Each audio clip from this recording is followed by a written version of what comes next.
Hello, and welcome to another episode of Coffee Talks. I don't claim to know everything about coffee, and I certainly don't claim to know everything about coffee origins. However, I think I know enough to help educate those who might be struggling to understand some of the concepts of where these coffees are coming from. Why does that matter? So here's my shot at that. Coffee actually all came from Ethiopia. Every coffee all across the world originated from these plants in Ethiopia hundreds of years ago.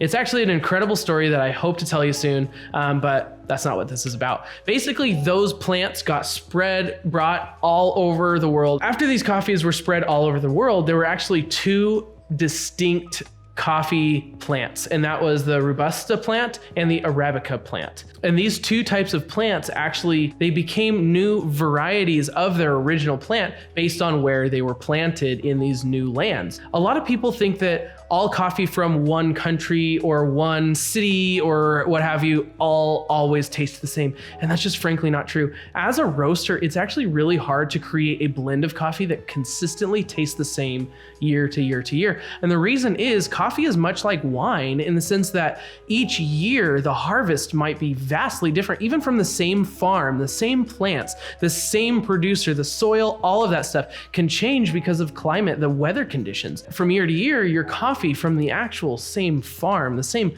plant that grew that coffee might have nuances that will taste differently. The yield might have been different, meaning they might not have gotten as many beans, or the beans might have grown a little bit larger than the year prior. And this is something that's really interesting and something that I think is really important to understand. As well, coffee grows not as the bean itself, but actually in a cherry, and those cherries have to be husked and cleaned, and that's called processing. Even the processing methods can change from lot to lot, whether or not you get a wet processed or a dry processed or a natural process. There's many different types of processing, but that's not what I want to talk about right now. Actually, I just want to simply talk about how dynamic coffee can be. I can get a coffee from Guatemala that tastes really chocolatey and nougaty and nutty hazelnut and caramel and orange and citrus. That's just one coffee. And then I can get another coffee from 100 miles east or 40 miles south,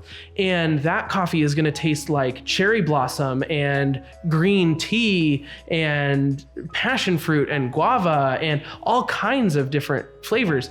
Those are not very far away. They could have been grown with the even same type of bean. The point is, coffees aren't just the same because they're grown in Guatemala or Mexico or Papua New Guinea or Peru or Ethiopia. So don't limit your scope just because you've had a good coffee somewhere, or worst of all, had a bad coffee somewhere. Part of why I love coffee is simply for the fact that it can be so dynamic. One of the main reasons I actually roast coffee and got into the coffee industry was for this simple phrase: I didn't know coffee could taste like this. And when I hear that, it brings me so much joy.